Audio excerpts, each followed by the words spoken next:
Welcome to the Digital Marketing Insights podcast, brought to you by Brightside Digital.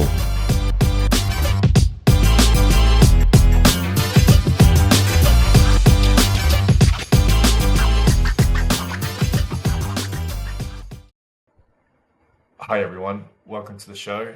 I'm delighted to say we have Ruth today, who's a cyber psychologist, founder and photographer. Ruth, how are you doing? Hi, I'm great, thank you. Thanks so much for having me on. How are you getting on, Tom?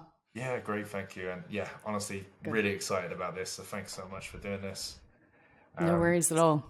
Ruth, first question is, can you tell our audience a little bit about yourself? Sure. So I'm a cyber psychologist. I'm the founder of Sersha AI, and I'm a photographer. So originally I started out as a photographer years ago. I was working in fashion, commercial work. I then moved into video, then content creation, and then working as essentially a digital marketer in content creation, working with brands, entrepreneurs, this kind of thing. And then only recently I got my Master's of Science in Cyber Psychology, where I specialized or did my thesis on TikTok and self-presentation on TikTok. And I'm also now full-time building an app called Sersha AI, which is going to help adolescents manage their mental health. So there's a lot there. Yeah, no, there's tons there. Yeah. But let's start off. You mentioned to me around an app. You're building an app at the moment. Can you give us some insight into that? What you're thinking, and is that what you're going to focus on in the next 12 months? Let's say. Yeah, sure. So, well, basically, there's a huge mental health crisis across the world and in Ireland, and there is some solutions out there, but I feel that the issue is not getting nipped in the bud. You know, we're trying to put a plaster on a wound, and that's not going to work. So what I can't say too much because it's still very early days. But yeah, over the next 12 months, I will be working on Sersha. So Sersha in Irish means freedom. And essentially, we want to give kids the freedom to manage their mental health. So it's going in, working with them at early stage for them to manage life's complexities so their issues don't turn into something greater in the long term. Yeah, that's brilliant. And yeah, I'm sure everyone listening will look forward to seeing how that goes. Ruth, let's talk content creation for a moment, because it is something you've done before. It looks like from the content you're doing yourself, you're really good at it. So tell us a little bit about some of the work, some of the success you've done there, and how you go about doing it. Yeah, well, see, content creation is such a broad thing, you know. You can do content for, like, it could be writing, blog, which I'm honestly not the best at blogs, SEO, don't have a clue. But when it comes to visual content, which is definitely the way of the future, I'm going to say, especially with how we consume content and how millennials and Gen Z are consuming content, like through bite-sized videos on TikTok and Instagram Reels, YouTube Shorts. I really enjoy it. I think video is a fantastic way to communicate when it comes to content creation. Like I said, I started as a photographer. So I always like to tell stories when I am taking photographs. And from that, I've actually created a couple of books as well around photography, and they've been very interactive, and we can talk about that another time. But from photography, I went into videography, and it just became a natural progression to create content for brands. I used to work with an entrepreneur where I would create like bite-sized content of him, like, you know, three tips for interviews, or, you know, how to pitch, like 5 tips for pitching. And we did this back in like 2016, I'm going to say. So no one else was really doing that, but you see that kind of content everywhere now. And I actually thought of that content, because obviously nothing is original anymore. I picked that up from Gary Vaynerchuk, and because I don't, you know Gary Vaynerchuk, right? Yeah, I do. Yeah. Yeah. So he has that guy who follows him around 24/7, basically filming him, right? And then you take this large piece of content, then you just break it down into smaller segments. And that's where I think kind of the future of content is going as well. That probably didn't answer your question at all, but yeah, that's how I got into it. It definitely did. And in terms of creating that kind of content, how did you go about doing it? What softwares, equipment, anything like that? So I have a lot of gear just because I'm a bit of a gearhead, as us photographers like to call it. So loads of cameras. I worked with a Nikon D610 for years. I'm now on Fujifilm. I've got an XT30, so the mirrorless cameras are great. But anyone that asks me now, what camera should I get? Like, because I'm trying to get into vlogging or I want to get into YouTube. I tell them, I'm like, honestly, you can do everything if you've got an expensive iPhone. Like, Yeah. The iPhone Pros are unbelievable for creating content. So I would say to start with that always.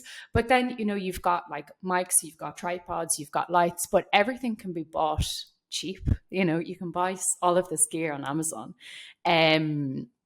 So yeah, that's what I would use now to create content. And then Adobe, I use the Adobe suite quite a bit. So Premiere Pro, Photoshop. And honestly, if I'm feeling really lazy, I use Canva. And Canva is such an easy tool, especially for beginners who want to create content. It's just so simple, drag and drop. I love it. Really well said. And in terms of your creativity, how do you mentioned identifying how-to pitches and things way before it's time. Is that something you could help explain where that comes from? Or do you think that's just a natural thing, something you've got an eye for naturally?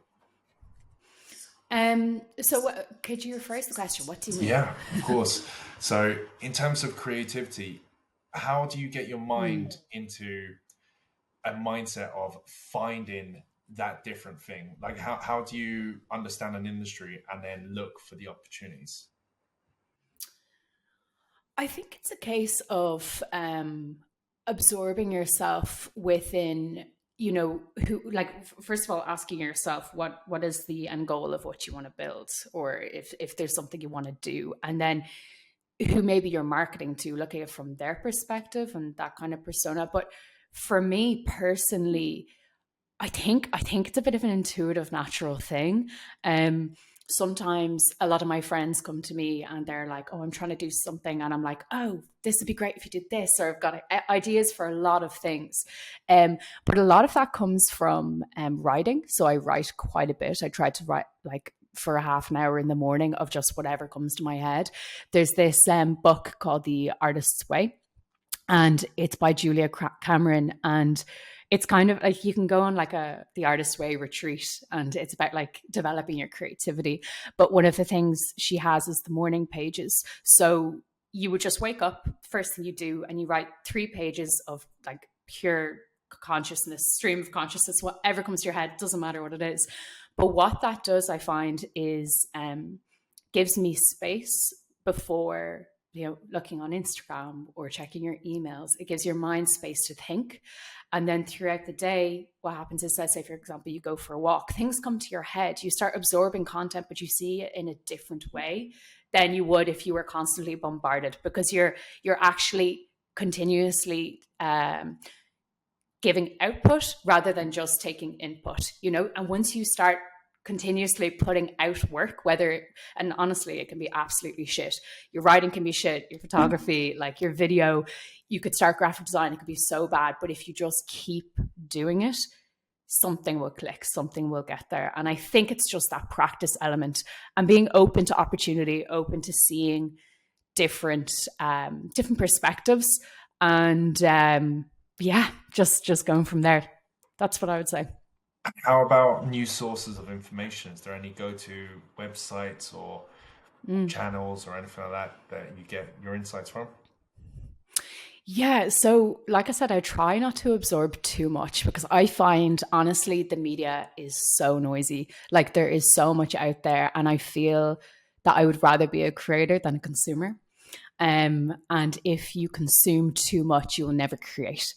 So I'm very particular. However, I do really like TikTok. I do like the content that people put out there. But I think that it can be very dangerous in terms of, fact checking and, where their source is coming from. Saying that, I do listen to like random podcasts. I'll try to listen to a random podcast each week. And then I like reading as well, like finished Reality Plus by David Chalmers. which is a philosophical book around society and, are we living in a simulation, this kind of thing. So that's kind of where I get my information from usually. Love it. And the digital industry as a whole, we've kind of touched on it already, but is there anything that you see is the future? Is there anything you're keeping an eye on that you think, oh, that's going to be an interesting area to go to? Oh, like it's the perfect time to ask this because obviously we've got Chat GPT. Like it's insane. It's absolutely insane how that's going to develop and how that's going to help marketers in future, like especially like DALL-E and stuff like that. And then I don't know if you saw on the news, was it today? That Alphabet lost 100 billion worth of their stocks because their chatbot, like I think they got a wrong word or something like that. So that's a huge kind of industry to look at in the future. What I'd be looking at as well is kind of like where TikTok is going. I find that fascinating. It's definitely, I would say, more powerful now globally than Instagram and Facebook as a platform. But I also think the fact that people are using TikTok for searching as a search engine is wild. So, well, because we're consuming video content, so much now, they're using it as a search engine. So I do think that's absolutely fascinating to see where that will go. And like for anyone that's into digital marketing, I would be focusing on that as a platform for the future. Yeah. Or like you've hit the nail on the head with that one, because I heard that millennials are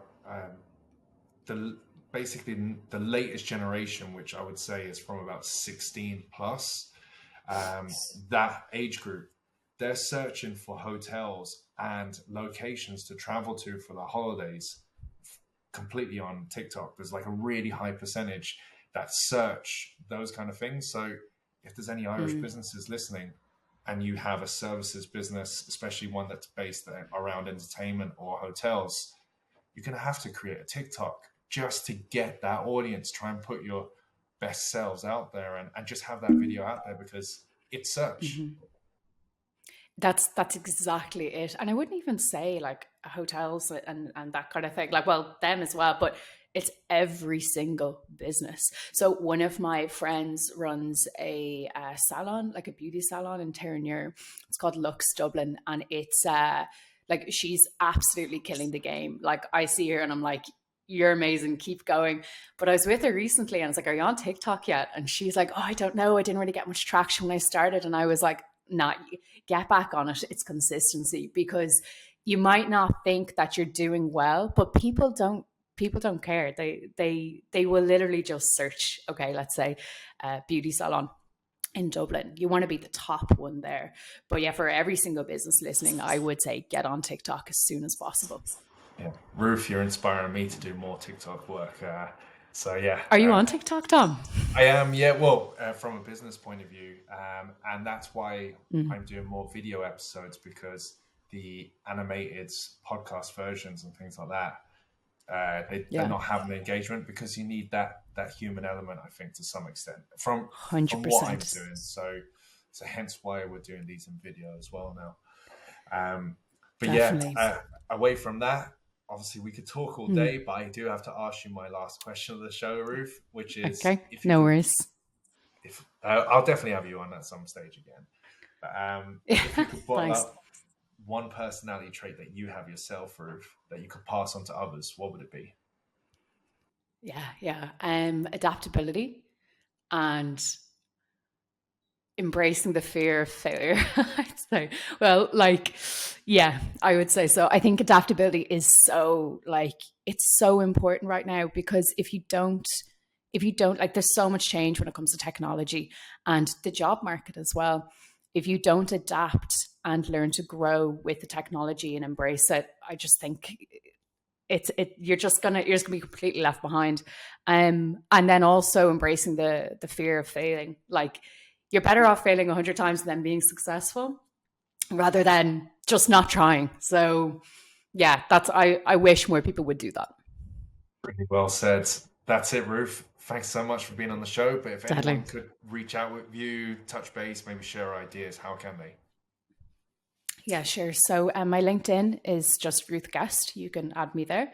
And ruthguest.com is my website. And then if you want to find out more about Sersha, the mental health app, it's sersha.ai.